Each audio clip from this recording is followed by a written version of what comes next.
Brasilinas e brasilinos, sejam muito bem-vindos, meus queridos dissidentes da Janjalândia e fugitivos do hospício petista que virou o Brasil. Parabéns pra você. Peguem seu saco de pipoca, seu Atroveran, seu Rivotril, misturem com 5 gotinhas de mertiolate incolor e se preparem que hoje a festa vai ser boa. Oi, oi, oi, oi, oi, oi. Ô, maravilha! Oi, oi! Sabe, meus amigos, a esquerda brasileira tem uma autoestima realmente invejável.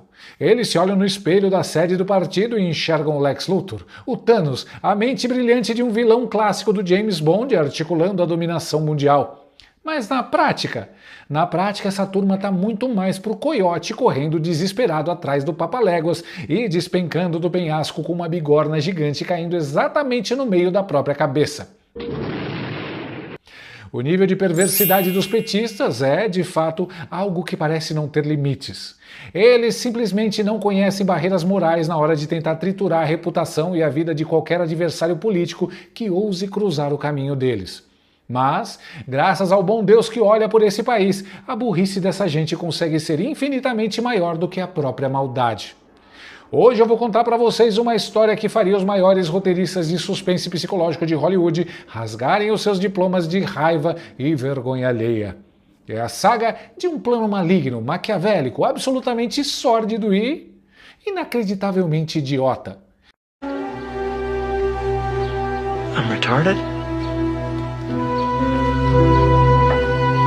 Pega sua pipoca, ajeita o café na caneca, porque a casa caiu lindamente para o nosso querido e incansável Lindeberg Farinhas. Não ria não.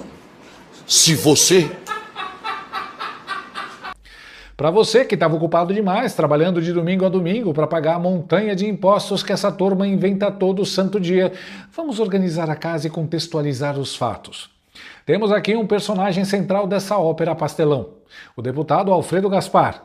O homem é simplesmente ex-procurador de justiça, ex-secretário de segurança pública linha dura e, mais recentemente, o nome escolhido para compor a chapa majoritária do Flávio Bolsonaro. Então tenho muita honra de aqui Alfredo Gaspar, do Partido.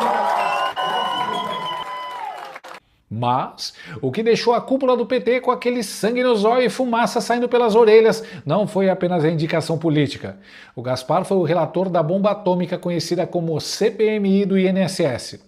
E sabe o que o homem fez no relatório final dele sem tremer a caneta? Ele simplesmente indiciou Lulinha. Indicia-se Fábio Luiz Lula da Silva nos seguintes tipos penais: tráfico de influência, lavagem ou ocultação de bens, direitos e valores, organização criminosa, participação em corrupção ativa.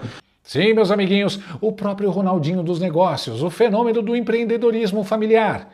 E, para completar o estrago na turma, ele ainda colocou Carlos Roberto Lopes, o todo-poderoso presidente da Conafer, no meio da roda. Obviamente, o sistema não ia aceitar uma audácia dessas sem tentar devolver o golpe com juros e correção monetária. Mas o que a cúpula do amor pensou em fazer? Vamos processar o Gaspar por calúnia e difamação nas instâncias superiores? Não, muito trabalhoso. Vamos pegar os dados técnicos do relatório e fazer uma contra-argumentação sólida? Jamais! Seria pedir demais para o cérebro dessa gente. A genialidade coletiva da esquerda pensou o seguinte: já sei, vamos acusar esse cara do crime mais horrendo possível, inventar um estupro de vulnerável e acabar de vez com a vida, a família e a carreira dele. E quem tomou a frente para liderar essa cruzada santificada de pureza moral? Ele mesmo, Lindeberg Farinhas, devidamente acompanhado da senadora Soraya Trambicki. Sim, aquela mesma senadora que muda de lado ideológico e de princípios com mais facilidade e velocidade do que o Faustão trocava de gravata no domingo à tarde. Aliás, parêntese maravilhoso que merece ser emoldurado na história da política nacional. A nossa combativa Soraya Trambicki vai a público e acusa o Gaspar num dia com o peito estufado. Se uma acusação tão grave dessa, se ela não for verdadeira, é simples da pessoa resolver. Basta um exame de DNA. E adivinha só o que acontece magicamente no dia seguinte? O governo do Lulinha libera a modesta bagatela de 65 milhões de reais em emendas parlamentares diretamente para ela. Nós recebemos uma denúncia muito séria, já faz um tempinho, de que o deputado havia cometido um crime de estupro. 96% de todo o dinheiro público que ela recebeu durante o ano inteiro liberado assim, num passe de mágica institucional. Coincidência pura, não é mesmo? Com certeza. Eu sou o Brad Pitt caminhando em Copacabana. Mas vamos ao plano propriamente dito, uma obra-prima da engenharia mofada que deixaria o Pink e o Cérebro parecendo dois amadores da inteligência militar. Pink e Cérebro, o que vamos fazer amanhã à noite? A mesma coisa que fazemos todas as noites, Pink. Tentar conquistar o mundo. O Lindbergh e a sua trupe de conspiradores precisavam urgentemente de uma vítima para estampar os jornais. Mas como o Gaspar é um sujeito ficha limpa, sem esse tipo de podre no currículo, eles tiveram que apelar para a criatividade e inventar uma do zero. Foram lá no submundo da politicagem e recrutaram uma moça chamada Marcela. Só que Marcela é um nome muito comum, neutro, sem apelo emocional. Não soava sofrido o suficiente para o departamento de marketing e vitimismo do PT. Então, no passe de mágica do roteiro, a Marcela foi rebatizada como Jailma, uma suposta jovem vinda do Nordeste que teria sido tragicamente abusada por um político influente ainda na adolescência. Mas calma, porque o roteiro digno de novela mexicana do horário nobre melhora a cada segundo. Para injetar ainda mais drama e comoção na narrativa, a cúpula do plano inventou que a tal Jailma teria tido uma filha fruto desse abuso do passado. O nome escolhido para a criança totalmente imaginária, Eloá. A vilã Nazaré Tedesco com suas tesouras perderia feio de lavada para a capacidade de invenção dessa gente. O plano era perfeitamente simples e diabólico. A Marcela, no papel da falsa Jailma, daria entrevistas emocionantes, destruindo a reputação do Gaspar em rede nacional. E depois? Depois vem a parte verdadeiramente macabra e podre da história, que mostra a profundidade da perversidade dessa turma. O plano previa simplesmente sumir com a Marcela do mapa, fazer a mulher desaparecer sem deixar rastros para, logo em seguida, a bancada petista apontar o dedo acusador na televisão e gritar: "Olha lá, além de abusador, o Gaspar mandou apagar a testemunha principal." Era um assassinato de reputação completo com bônus de suspeita de homicídio nas costas do coitado. O mal puro, destilado e engarrafado com a estrelinha vermelha estampada no rótulo. Simplesmente não queria que fosse assim. Mas aconteceu. Mas aí você me pergunta, chocadíssimo no sofá: Meu Deus, Luiz, que plano digno de um vilão de quadrinhos! Como é que uma conspiração tão sórdida dessas foi descoberta? Algum agente secreto de elite se infiltrou na base comunista? Não, meus patriotas, eles foram desmascarados única e exclusivamente porque são burros. Mas não é uma burrice comum, é uma estupefação de nível épico, astronômico, quase profissional. Para pagar o cachê da Marcela por essa atuação digna de Oscar da sacanagem, a turma do Lindbergh desembolsou cerca de 16 mil reais. E como é que essa quadrilha de mentes brilhantes do crime fez o pagamento dessa propina destinada a forjar um crime federal contra um adversário? Malas cheias de dinheiro vivo entregues num beco escuro no meio da madrugada, notas seriadas enviadas por emissários secretos, dólares escondidos na cueca mantendo a tradição do partido. Não, eles preferiram a praticidade da tecnologia moderna e pagaram a propina via Pix. Sim, meus amigos, a cúpula do PT deixou comprovante bancário com data, hora e CPF de uma armação criminal gravíssima. Foram 3 transferências bancárias via Pix, uma no valor de 10 mil reais, outra de 4 mil e uma última de 2.500 reais. E adivinha só de onde saiu o Pix de 4 mil reais? Saiu direto da conta pessoal de quem? Do Carlos Roberto Lopes, o mesmíssimo presidente da Conafer que a CPMI do Gaspar tinha acabado de mandar prender por mentir. É o nível de inteligência de um vilão fracassado do Scooby-Doo sendo desmascarado pela garotada no final do episódio. E para quem ia parar o dinheiro desse Pix? A Marcela não tinha conta bancária própria no momento. Então o grupo resolveu usar a conta de quem? Do chefe dela, um comerciante trabalhador que é dono de uma simples sorveteria num shopping do Rio de Janeiro, o senhor Luiz Antônio Lopes. O Lindbergh e a turma dele arrumaram até um sujeito chamado Lucas, vulgarmente conhecido pelo apelido de Doidinho, para tentar convencer o dono da sorveteria a entrar no teatro e fingir que era o tio protetor da Marcela. Só que o dono da sorveteria, percebendo rápido que o buraco daquela história era muito mais embaixo e sabendo que essa gente planejava sumir com a funcionária dele no final da trama, fez exatamente o que qualquer cidadão de bem com um pingo de juízo faria. Juntou todos os comprovantes de Pix, reuniu as gravações, organizou as provas e foi direto bater na porta da Polícia Legislativa para abrir o bico e entregar todo o esquema de uma vez por todas. Você tá vendo? Nós temos que acabar com a raça desse cara, rapaz. E o Lucas é o tal que convidou ela para fazer a safadeza, tá? O Lucas falou que a moça aí, né? A moça saída e tal. Olha, ela muito inteligente mesmo. Aí eu perguntei para esse Carlos Roberto, pô, vocês estão pensando em tudo, mas quando for fazer um teste de DNA, vocês vão se lascar. Porque não só a moça nunca nem foi mãe, ela só tem 22 anos, e se fosse, não teria. Mas aí é onde ela some de jogada. O que implicaria, posteriormente, numa segunda suspeita sobre o relator. Ele não só fez, como depois ele deu um sumiço nela. Era a intenção deles, tá? Então, esse Carlos Roberto Lopes chegou até a mandar um Pix para minha conta bancária, eu tenho aqui.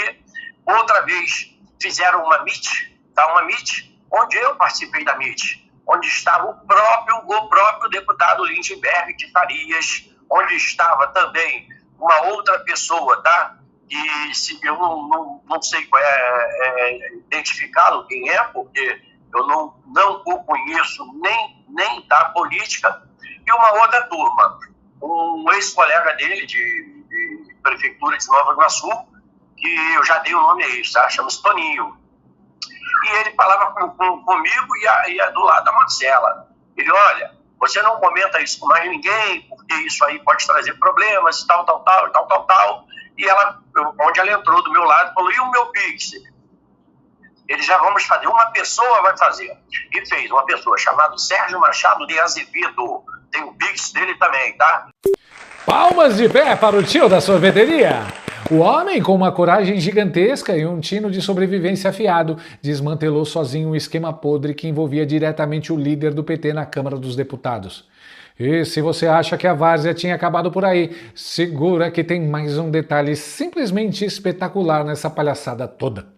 A tal da Marcela resolveu cobrar os atrasados do seu pagamento ilícito durante uma reunião realizada no Google Meet. Consiga imaginar a cena surreal. De um lado da tela, o deputado Lindbergh Farinha, em pessoa, do outro, o presidente da Conafer, que no depoimento do comerciante era carinhosamente apelidado de Mão Preta, e, para coroar a alta cúpula da conspiração internacional, um vereador de Nova Iguaçu chamado Toninho da Padaria. O sujeito está tentando arquitetar a destruição definitiva da vida de um adversário político do alto escalão numa videochamada corporativa ao lado do Toninho da Padaria. Faltou só mandar o convite do link para o Beisola de A Grande Família e para o Augustinho Carrara para fechar com chave de ouro a máfia da malandragem carioca. É muito amadorismo misturado com falta de vergonha na cara. E sabe o que é verdadeiramente assustador, revoltante, de dar nó no estômago nisso tudo? Esse depoimento bombástico do comerciante, com riqueza de detalhes, foi entregue oficialmente nas mãos da Polícia Legislativa no dia 23 de abril. Tudo devidamente documentado, com os comprovantes bancários impressos, nomes completos de todos os envolvidos, datas e horários. O expediente inteiro foi enviado diretamente para o STF, indo parar na mesa do gabinete do nosso ilustre ministro Gilmar Mendes. Coisa de pervertidos! E o que foi feito com essa denúncia gravíssima durante 2 meses e meio de silêncio absoluto? Absolutamente nada. Ficou pegando poeira e criando teia de aranha no fundo da gaveta. Uma grande confusão. Como se diz em alemão, eine große Confusão. Só agora, no mês de agosto, quando o Alfredo Gaspar foi anunciado oficialmente como candidato a vice na chapa do Flávio Bolsonaro, é que o gabinete resolveu tirar a acusação da gaveta. E para fazer o quê? Para instaurar investigação contra o próprio Gaspar com base na denúncia que todo mundo já sabia ser uma farsa fabricada. Mas, graças ao jornalismo que vazou o depoimento do comerciante, a farsa caiu por terra com barulho de lata velha. E o Lindbergh? Bom, o nobre deputado já correu desesperado para os corredores do STF tentando anular o inquérito e barrar a validade das provas, alegando para a imprensa, com a maior cara de pau do mundo, que tudo não passa de uma grande picaretagem. É lamentável e vergonhoso Picaretagem, Lindbergh! Picaretagem de verdade é você criar uma vítima de Taubaté com uma filha fantasma de Taubaté, pagar o cachê dessa palhaçada via Pix bancário e ainda ter a ilusão infantil de que o dono de uma sorveteria de shopping ia aceitar segurar o rojão de uma conspiração criminosa dessas no lugar de vocês. A moral dessa história grotesca é cristalina como a água. A maldade da esquerda é genuinamente perversa.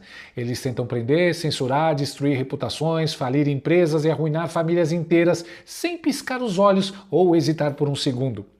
Mas a gente precisa agradecer todos os dias ao Criador pelo fato de que eles operam abastecidos por um suco puro de incompetência atávica.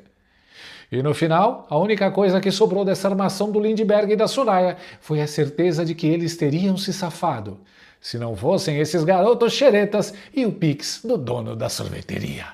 Gente, isso aqui é uma vergonha. Não nos trata como idiotas. A gente sabe que é um golpe continuado. Essa turma bolsonarista quer pacificação? Gostou desse vídeo? Então inscreva-se no canal, comente, curta e compartilhe com seus amigos. Não gostou? Compartilhe com seus inimigos. Até o próximo vídeo, se o mundo não acabar antes.